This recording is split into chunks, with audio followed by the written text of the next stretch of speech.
Good morning, everybody. I hope you're all having a good day today. Happy Easter Triduum. That's why I'm deciding to stream today instead of Easter Sunday tomorrow. Take the cough hack. Not long for this cruel new world. Take Easter to enjoy Easter. So do some Latin, do some chores, make sure my cat stays out of trouble. Right now he's watching his window, so he'll be doing that for probably a few hours before he needs a nap. So this is part of Learn Latin in a Year. We are making our way through. We're currently on lesson 23 out of 70 something. So we are in fact making progress, even though I know I've taken more than a few weeks off here and there, so I apologize for that, but it's been a time. What can I say? But today we'll do all the tenses for the other verb families. And I don't know what's in the book after that. It'll probably just be that because that'll be 3 lessons. But let's review. Review is so important for learning. Last time we talked about the first and second conjugation of verbs. I haven't even checked my sound quality. Okay, that's okay. The first and second conjugation of verbs. And we've been doing the present tense, the imperfect tense, and the future tense. So the present tense is things that are going on right now in the indicative. Uh-oh. Isabel's here? He's playing Animal Crossing. Anyway. I am blah blah blah. He is blah blah. My sinuses are a pain in the butt. That would be present tense. Imperfect, something that happened over a long period in the past, or a recurring event in the past. I used to play Animal Crossing New Leaf. I used to. It was something that I did for, I don't know how long I played it, probably several months before I got bored. So, but I used to, or I was playing if it's an interrupted past action. And then there's the present tense, future tense, which is something that will happen in the future. We're focusing on those 3 tenses first because they're each formed from the same verbal root. You take the same steps to form them. And those steps are, first of all, to get the present stem, where the present stem is the second principal part minus the RE. So even though we haven't talked about the third and fourth yet, you can see here conjugation 3, conjugation 4, rego, regere, audio, audire. So rege to rule, then you take off the RE, and that's the present stem. For audio, you take off the RE, and audi is the present stem. So you take the present stem for first and second conjugation. It's present stem, tense modifier, ending. Present stem, tense modifier, ending. That's how you form these 3 tenses. So present stem, we know how to get. The tense marker for first conjugation is nothing. For second conjugation is nothing for the present tense. And then ost mustis end. For the imperfect, it's the present stem ba mst mustis end. For the future, it's the present stem bi ost mustis end. And that's got some vowel shifts. when the I and the endings meet.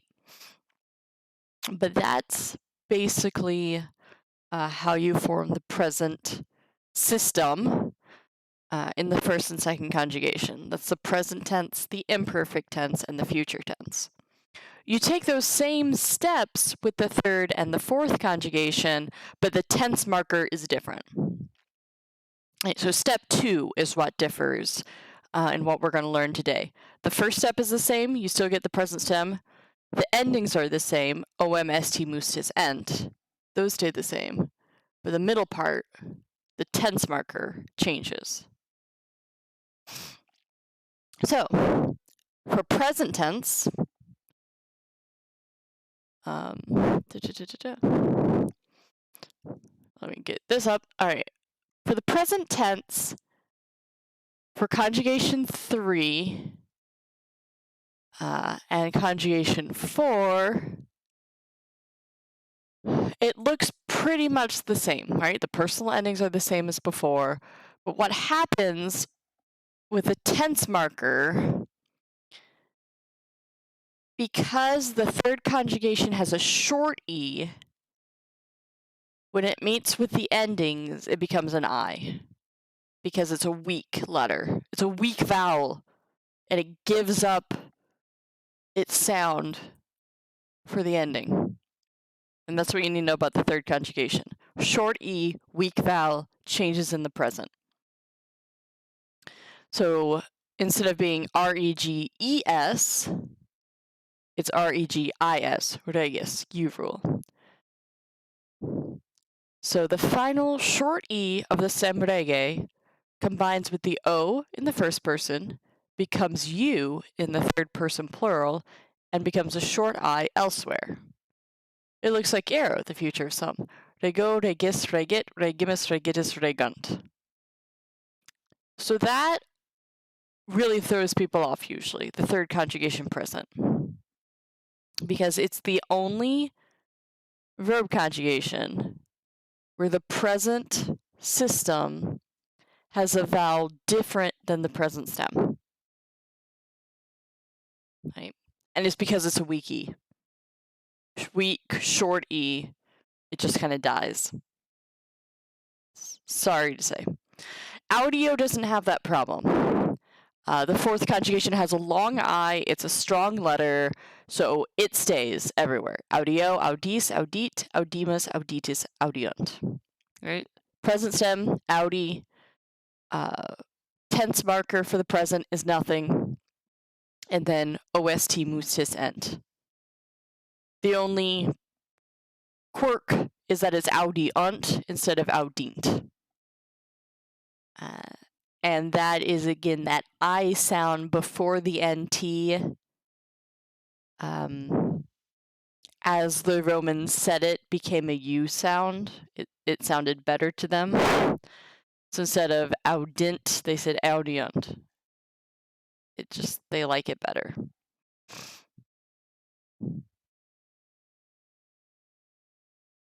So, in audio, the present endings are added regularly to the stem audi. Our cat finally realized there was food on the couch. In the third person plural, U is inserted between the stem and the personal endings as audiunt.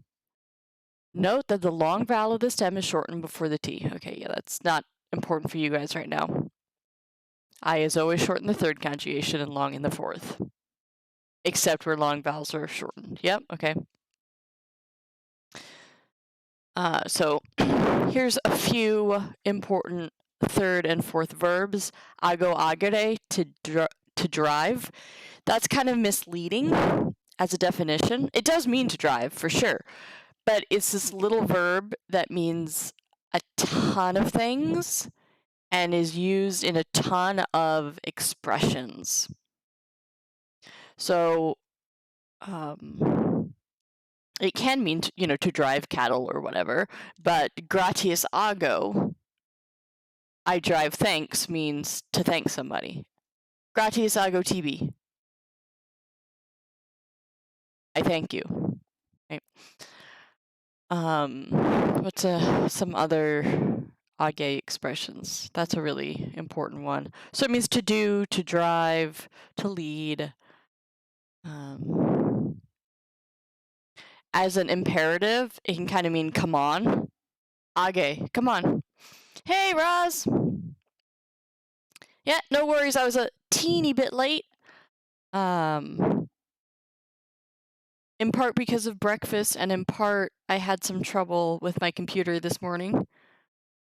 I don't know what happened, but it's fine. It just wouldn't let me log in. It was freaky. Like it wouldn't go to like the login page. But then I hit Control Alt Delete and it let me do it. So yay, Control Alt Delete. Still useful. But yeah, here I am doing the present tense of the third and fourth conjugation. So other third conjugations, dico dicere, to say, very important. If you listen to the chant of the Passion of Christ, there's a lot of people dixit-ing. There's quite a few respondents also. But yeah, dico is very important. Duco, ducere, to lead, so aqueduct from that verb, to lead water. Our word duke, archduke, all those kinds of things from the Latin, to lead. Another important verb in the context of the military. Mito mittere, to send. Probably some of the best principal parts in Latin. Mito mittere misi misum, just very pleasant to say. Also extremely important, as you might imagine. People send things a lot. It's also very useful because it's used in a lot of compound verbs. Demito, comito, amito, omito. It's very useful. Munio, munere, to fortify, less useful. But Benjamin here in this textbook is preparing us to read Caesar, and so the verb to fortify is very important for Caesar. Kaiser. Yes. We're preparing to read Kaiser. Julius Caesar. Gaius Julius Caesar. His full name. So he does a lot of fortifying of his camps and whatnot. If you're not reading military text, it's less common. Fortifying things is pretty handy in Europa Universalis. Yeah, that seems right. That checks out. I don't actually know what that game is, but I'm guessing it's like one of those civilization kind of things you play in Europe and try to conquer all the little kingdoms, maybe. You can explain what it is if I'm wrong. Reperdio, reperire, to find. Reasonably useful. Venio venere, to come, very useful. Weni widi wiki. Weni widi wiki. Colonization, trade, conquest, diplomacy. Yep. Sounds good. Alright, sorry. Circuit, I'll be right back.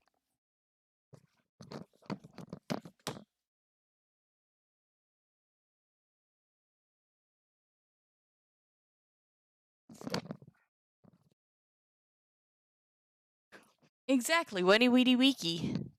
That's how you would spell it. I came, I saw, I conquered. Weni widi wiki. Wenio, video, and winkere. Okay. I was just trying to see if any of them were third or fourth other than wenio. They're not. Alright, so let's read the rest of the story about Cornelia and her jewels. Let's actually go ahead and reread the first part because it's been 2 weeks. And this will give us practice with our other verbs. So, Cornelia and her jewels. Apud antiquas dominas, Cornelia, Africani filiae, erat maxima clara. Filii eius erat Tiberius Gracchus et Gaius Gracchus. Ii pueri cum Cornelia in opido Roma, claro Italiae opido, habitabant. Ibi eos curabat Cornelia, et ibi magno cum studio eos docebat. Bona femina erat Cornelia, et bonam disciplinam, very different word, maxime amabat. Well, not very different, they're from the same root, but, all right. Apud, at the house of, or kind of among in this case. Among the ancient ladies, Cornelia, daughter of Africanus, was especially distinguished. Clara. So Africani, that is the military recognition title. I don't really know what the best way to phrase that is right now because my brain isn't working. Of her father. Well, what was his first name? I mean, Scipio Africanus, Cornelius Scipio. I don't remember his first name though. But Cornelius Scipio was awarded the title Africanus after he defeated Carthage in the Second Punic Wars. And so, kind of the respectful way to refer to military generals after their great victories is by referring to them by that final title. And the title being, as you can see, the name of the place where you conquered. She was even older than all the other old ladies? No, she was very distinguished among the old ladies. Filii eius, her sons were, erant, the imperfect of to be, Tiberius Gracchus and Gaius Gracchus. So she married Mr. Gracchus, and these are his sons. They're pretty famous, if you know Roman history. They're pretty well known for getting killed in mobs in the mid-1st century BC. And heralding what I would say 100 years of civil war. So good job, Tiberius and Gaius. So it's about 140, not to be ended until like the 40s, 30s, when Augustus Caesar finally consolidates Roman rule. Famous for getting killed and starting a bloody war. Awesome. I totally want to be remembered for that, right? I mean, they had like actual political positions, like land grants and etc., etc. Unfortunately, all of their efforts were overshadowed by trying to do this. They became very unpopular and were killed in a mob. Can anyone here tell me anything about Archduke Ferdinand? I guess that's kind of similar, right? Because, right, I'm sure he had plenty of policies and did something, but all we really know is, or all you really learn, for simplicity's sake of getting through history, he got killed and started the World War. The end. Exactly. So, poor Goraki. So anyway, those boys, ii pueri, with Cornelia, used to live in the town of Rome, the distinguished town of Italy. You may have heard of it.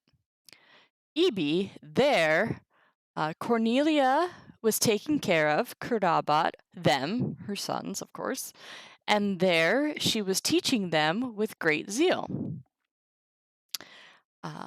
Cornelia was a good woman, and she especially loved good discipline.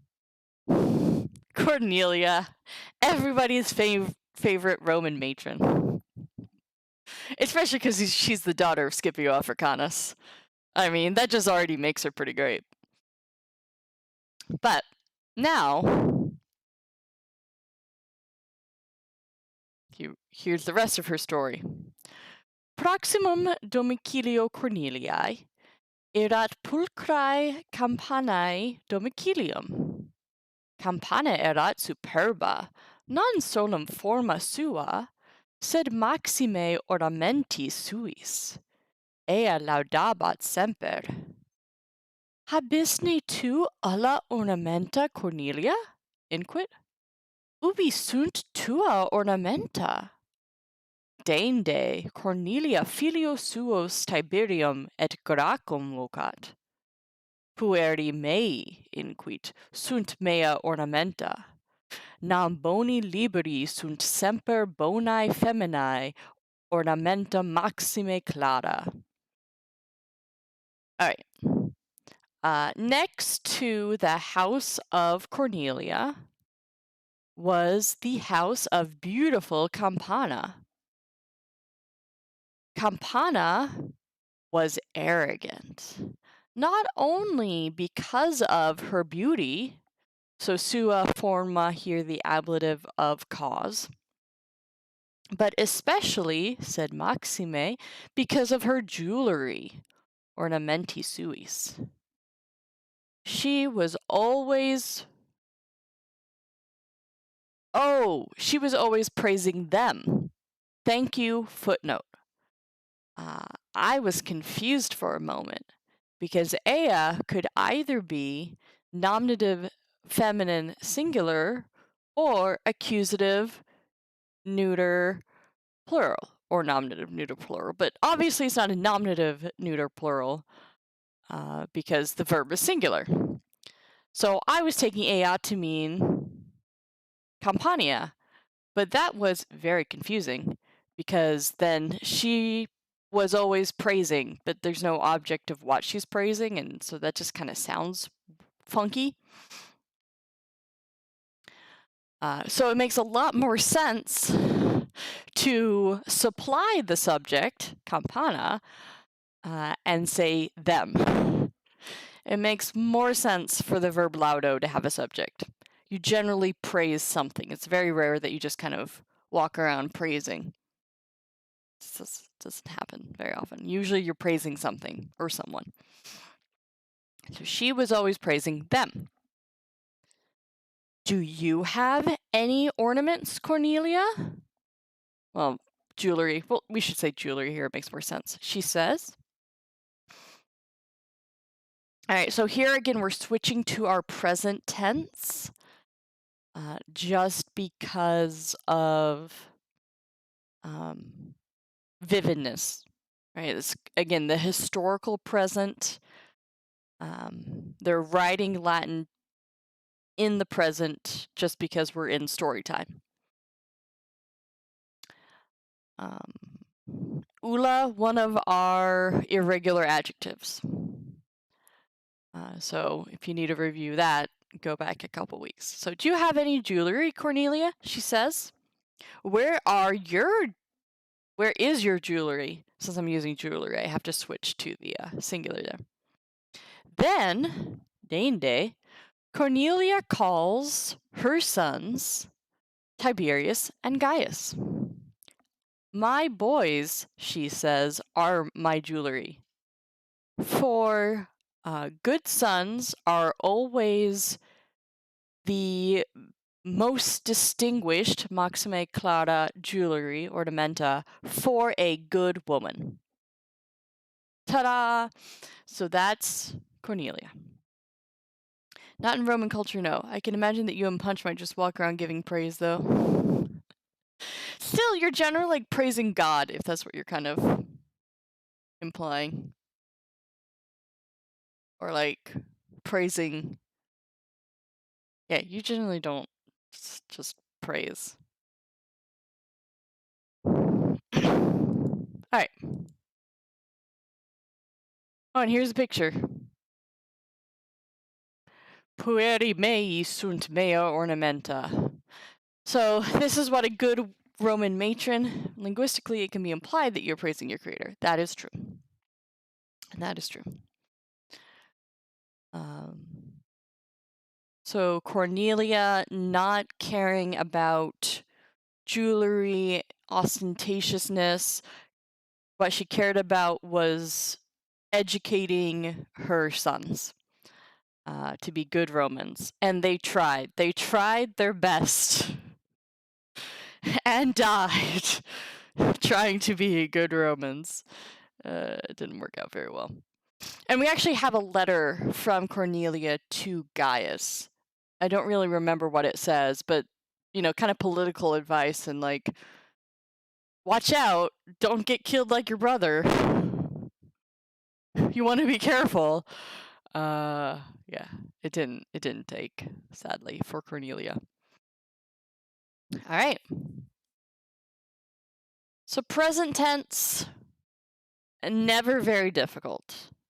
The only trick, again, with the third conjugation, because it's a short E, the vowel often changes either to an I or a U. But that's just because the E is short.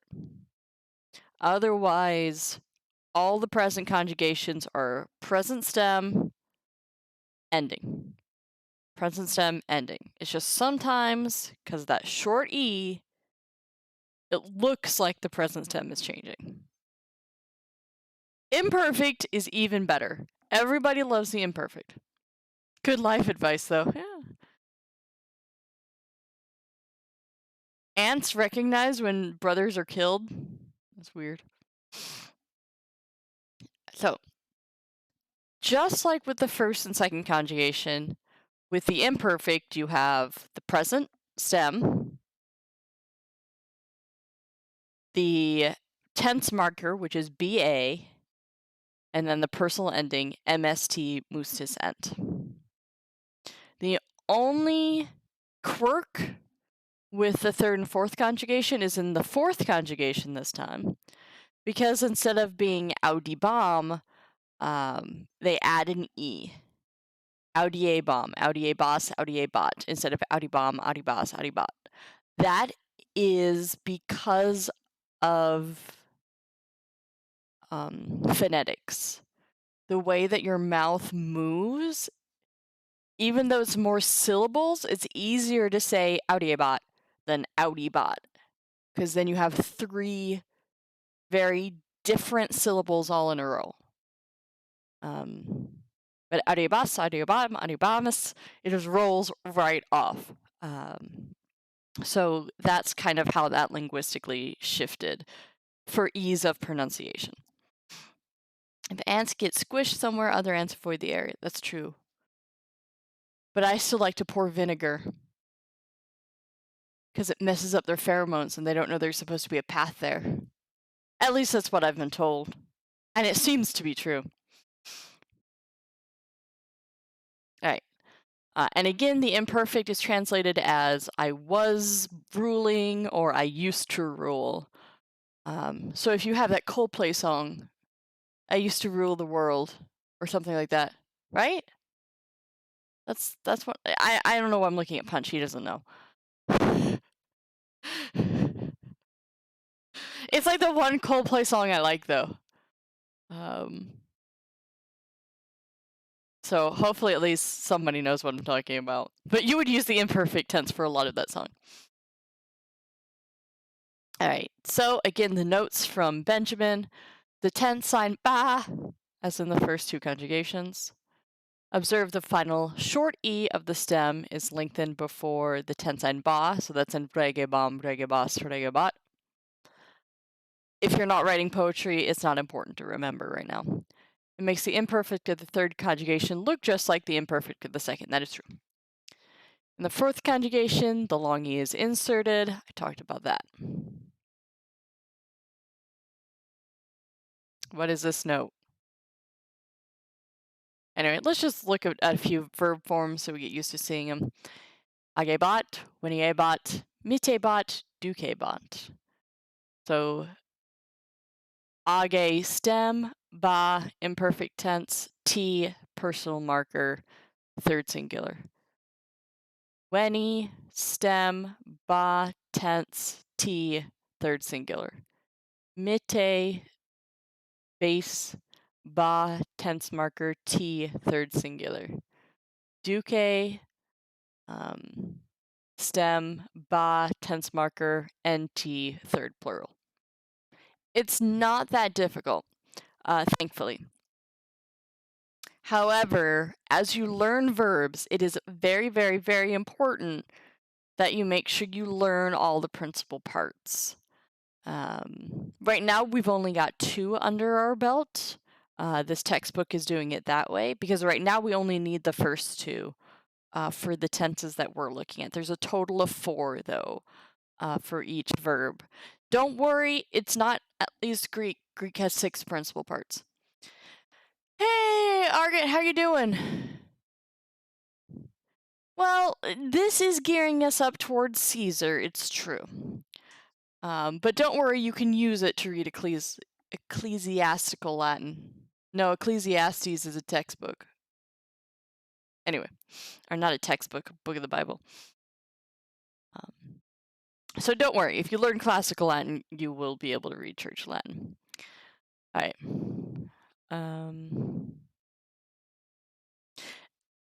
The reason that I was saying it's very important to learn the principal parts, there's a lot of reasons that are very important. But sometimes, if a verb stem has a B in it, it can kind of trip you up if you're looking at it in the present and you might think, for example, it's in the future just because it has a B in the stem. So the verb that it happens most frequently off the top of my head is scribo, I write, scribo, scribere, because it has that B right there at the end of the verbal stem, you might see it and think it's a tense marker. So don't do that. Oh, enjoy your ancient homily. Rostoff ponders a B in the stem. That would totally be a very good doodle.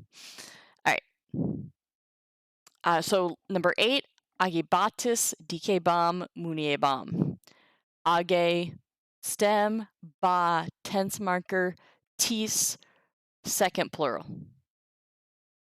Dikebam, dk, stem, ba, tense marker, m, personal ending. Muniebam, first singular. Muniebam, munie or muni, present stem, ba, tense marker, m, personal ending, first singular. We have a note here about datives.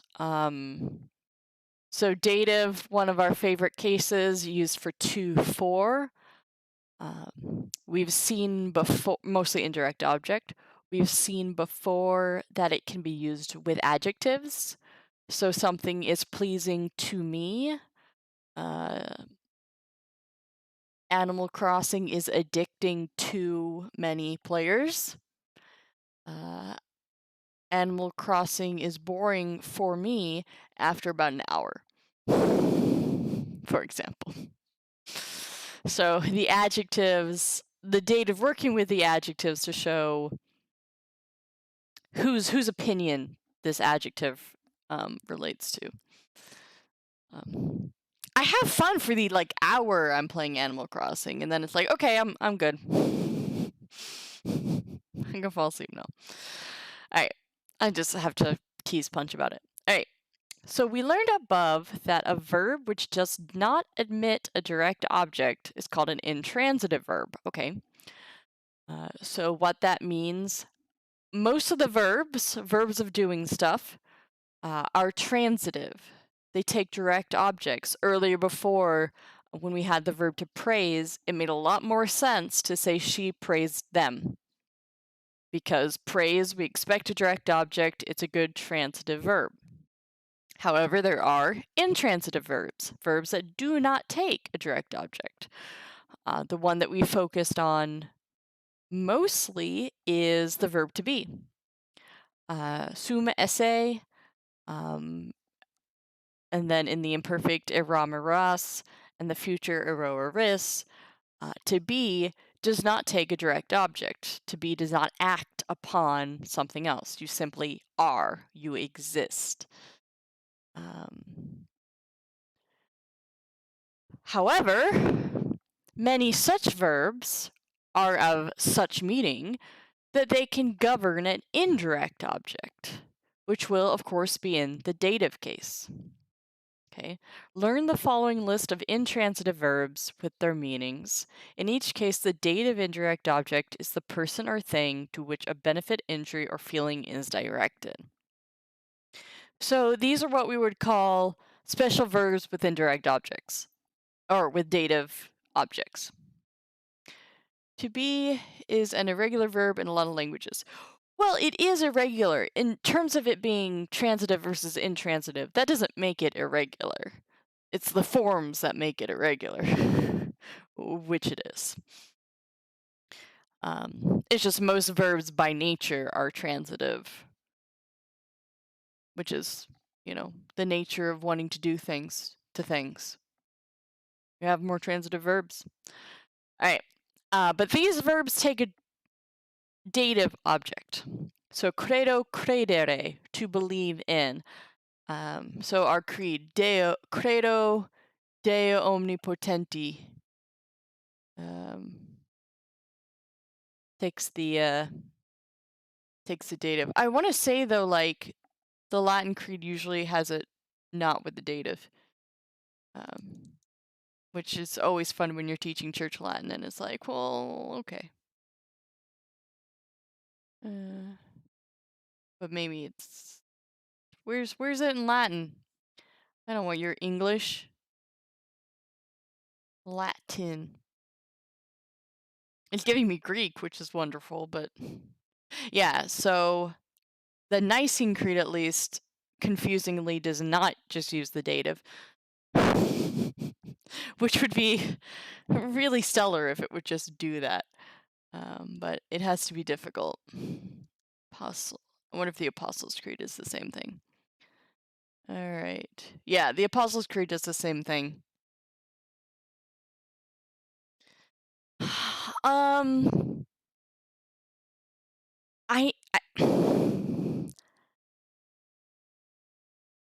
I think it's a case of it being slightly later Latin. It's kind of that simple. As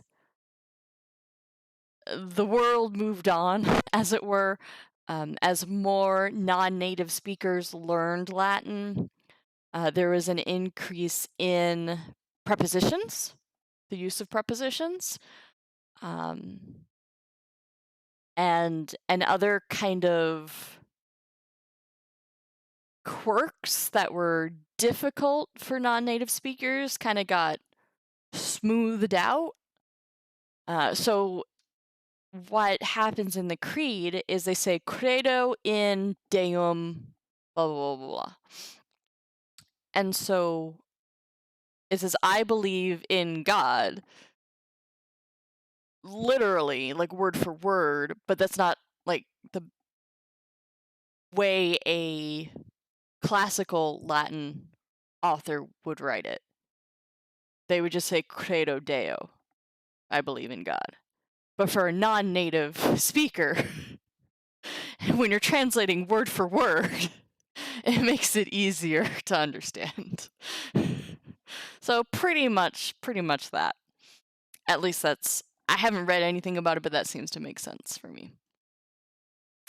All right, faveo, favere, to favor, to show favor to. Faveo, Fuji. I show favor to Fudge, my cat. Fudge, Fudge. Right now he's in the kitchen. All right, nokeo, nokere, to injure. To do harm to your dative. So nokeo punchi, I harm punch. Is it sort of like how new Spanish speakers will say me llamo X instead of llamo X? Probably. I actually don't know enough Spanish to. But, well, I'm trying to think of llamar. It might supposed to be a reflexive verb. So that might be a case of overcorrection. So new speakers follow the rules more rigidly. And native speakers are like, I'm just gonna leave out a few words. When you're more comfortable with the language, you can break more rules too. It's not advisable to harm your dative or your data. Been there, done that. You're right. Be nice to your dative. That's not a verb though. Pareo, to obey, to give obedience to someone. Persuadeo, persuadere, to persuade somebody is a dative. I persuadeo punchi, I persuade punch. Resisto, to offer resistance to, dative. That's not a super common verb, weirdly enough. Studio studere, to be eager for something. So, a lot of the times, as long as you keep the translations in the parentheses in mind, it's not that bad. Because if you say,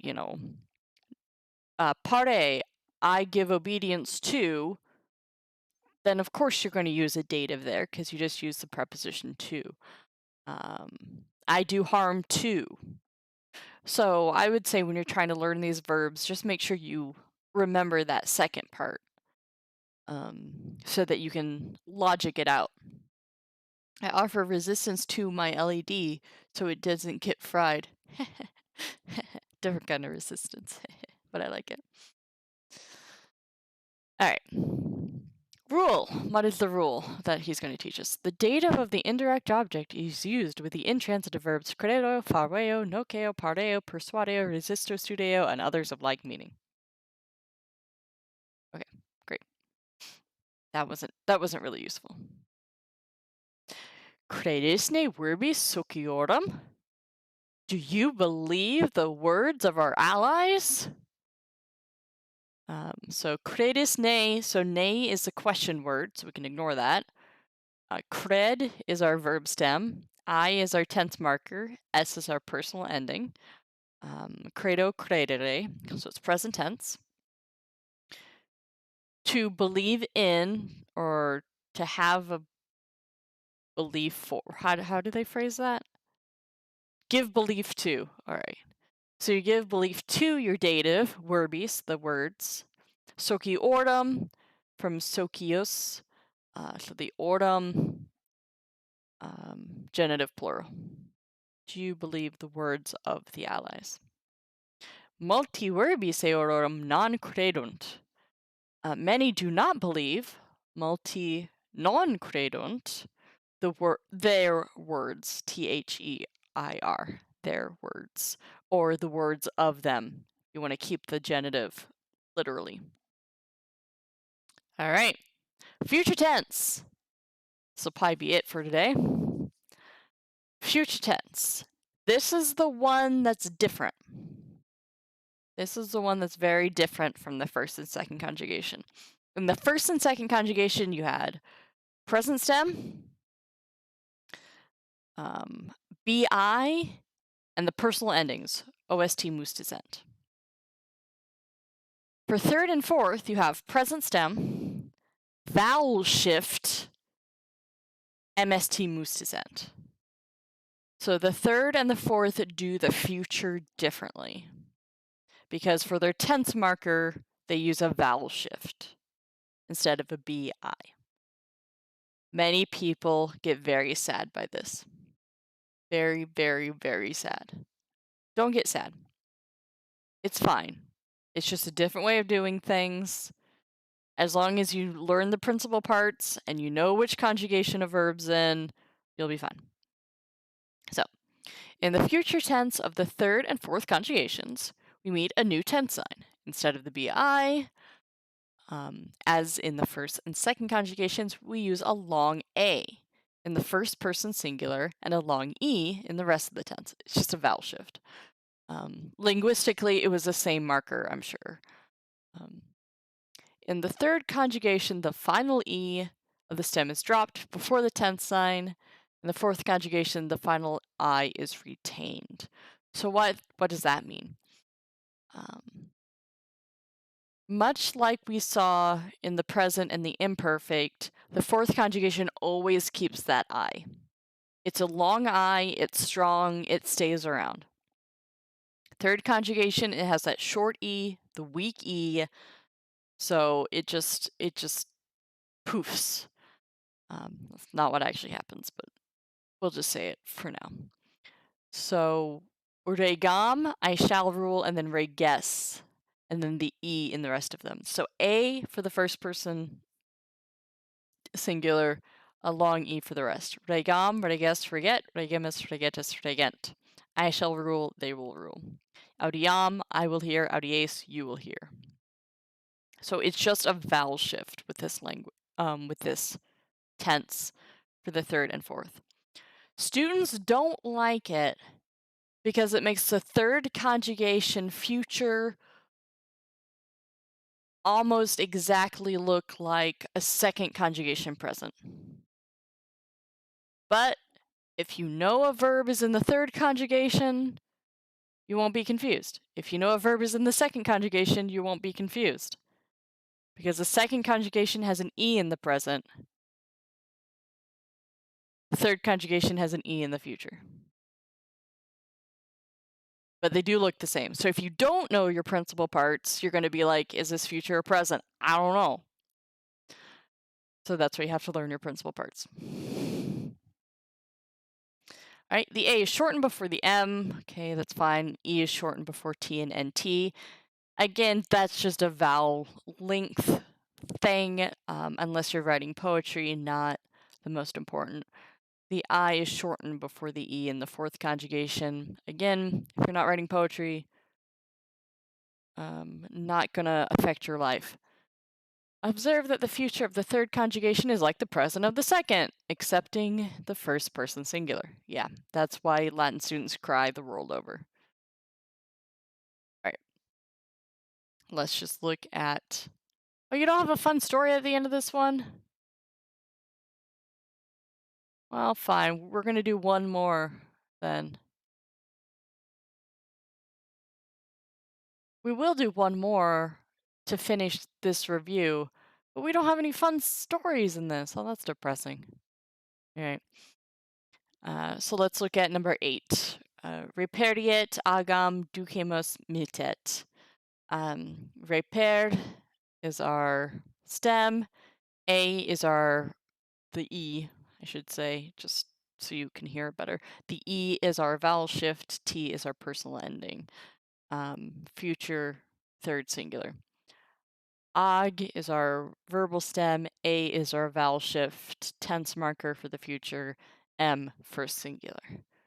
Duque. Well, duke is a verb. The long E is our vowel shift for the future. Moose, first plural.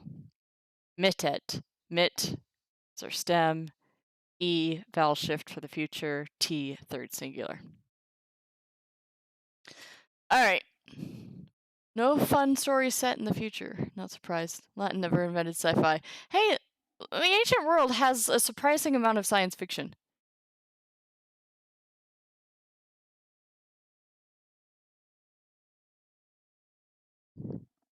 So, take a brain break. We're going to do a little bit more so we can get through verbs in the present active. And that is the verbs of the IO of the third conjugation. Because you know how there are 4 conjugations? That's a lie. There's 5. So, They're easy to recognize because they're third conjugation verbs, which means they have a short E-R-E in the second principal part. But the first principal part has an I-O instead of simply an O. So there are a few common verbs ending in I-O, which do not belong to the fourth conjugation, but to the third. The third I-O conjugation is like if the third and the fourth conjugation had a baby.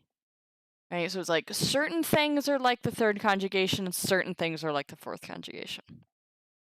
So the fact that they belong to the third conjugation is shown by the ending of the infinitive, the second principal part. So compare audio audire to hear, fourth conjugation, because it has an IRE. Capio capere to take, third conjugation io, because capio has an io. That's an important verb. That's carpe diem, never mind. That's a different verb. Carpe means to pluck. A lot of people, myself included, sometimes see the verb capio and think of seize the day, but it's actually a totally different verb and a totally different sense of meaning, because that's what happens. All right. So, the present imperfect and future active of capio are as follows. So in the present, capios, capio, capis, capit, capimus, capitis, capiunt. So it looks like the third conjugation, kind of the fourth conjugation. Capiebam, capiebas, capiebat. That looks like the fourth conjugation because it has the IE. Capiam, capies, capiate, capiemus, capietis, capiaint. Fourth conjugation. So really they all look like the fourth conjugation. They just all do. So observe that capio and the other io verbs follow the fourth conjugation, wherever in the fourth conjugation the two vowels occur in succession. All other forms are like the third conjugation. But if you don't care about vowel length, then they're all like the fourth conjugation, which I'm teaching you not to care about vowel length right now, because I think it's more important that you learn just how to make the verb look right. Step 1, learn your vocab and your forms. Step 2, worry about vowel length when you're writing poetry. Carpe chicken. Yeah, you would. It's particularly for flowers, but all right. So other really important IO verbs: facio facere, to make, to do. Fugio fugere, tempus fugit. That's another important IO. Yacio yacere, to hurl.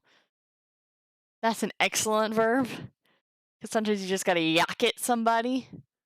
Just toss them out a window.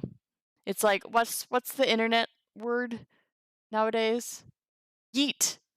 It's like yeet. Yak it. Yeah, defenestrate. That's another excellent word. And rapio rapere, to seize. So those are important third IO verbs. But again, when you conjugate the third IO in the present, imperfect, and future, indicative, active, they look just like the fourth. So don't get too anxious about it. But one place where they do differ, the third IO, one place where they do take after the third conjugation is the imperative, because sometimes you just want to boss people around. And that's what imperative is for. For the singular imperatives, they're pretty easy. You take the present stem, so the second principal part without the RE, and you're done. Like, that's it. So the imperative mood expresses a command, such as come, send. The yeet.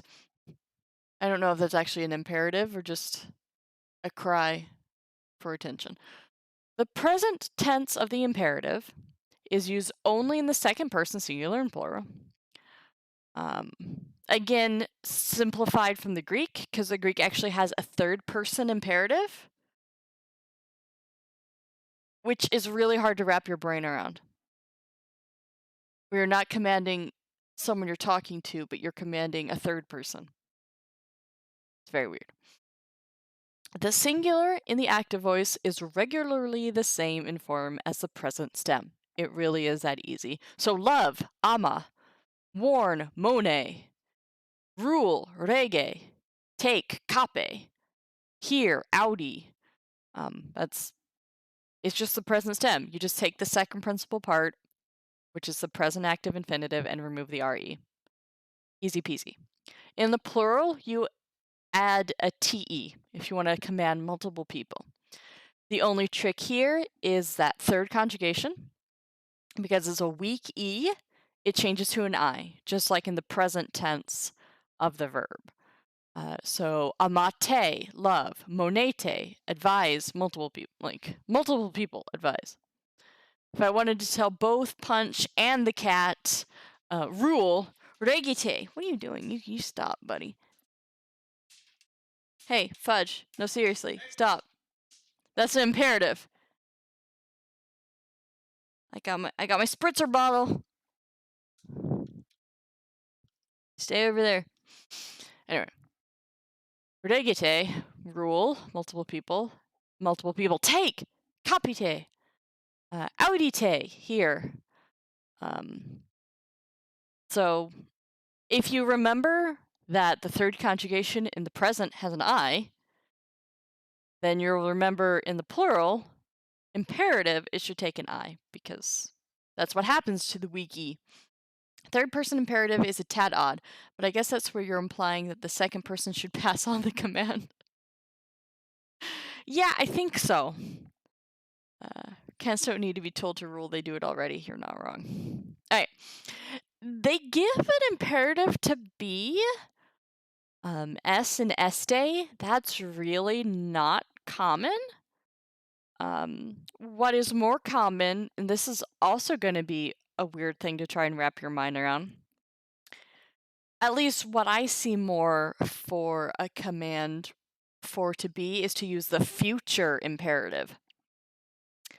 Because future imperative? What? Right, I don't quite get it.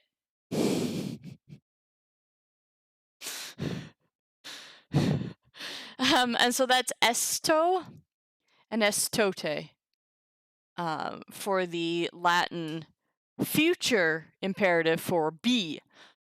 That's what you see more. What I have learned is that it's kind of a legal formula. And so it's kind of an archaic thing anyway, which makes sense, because now that I type it out, it kind of reminds me of Greek third-person imperatives. So they're kind of a weird beastie in some ways. But mostly you just see the singular, active, present, imperative, and it's not too hard.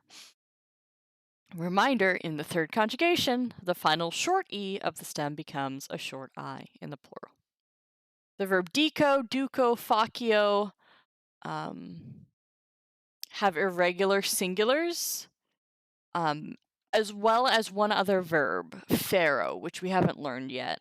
That is spelled F-E-R-R-O. Ferro is an irregular verb in lots of ways, so that's why we haven't learned it yet. It's extremely important to bear, to carry. It's where we get words like transfer,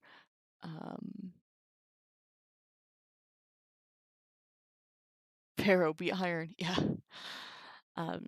So dico, duco, facio, and ferro are the four irregular verbs for the imperative where they do not have the E in the singular. That vowel, ama, mone, rege, that final vowel these 4 verbs don't have. So the slogan is Deek, Duke, Fucking Fair, drop the E that should be there. Deek, Duke, Fucking Fair, drop the E that should be there. So, there you go.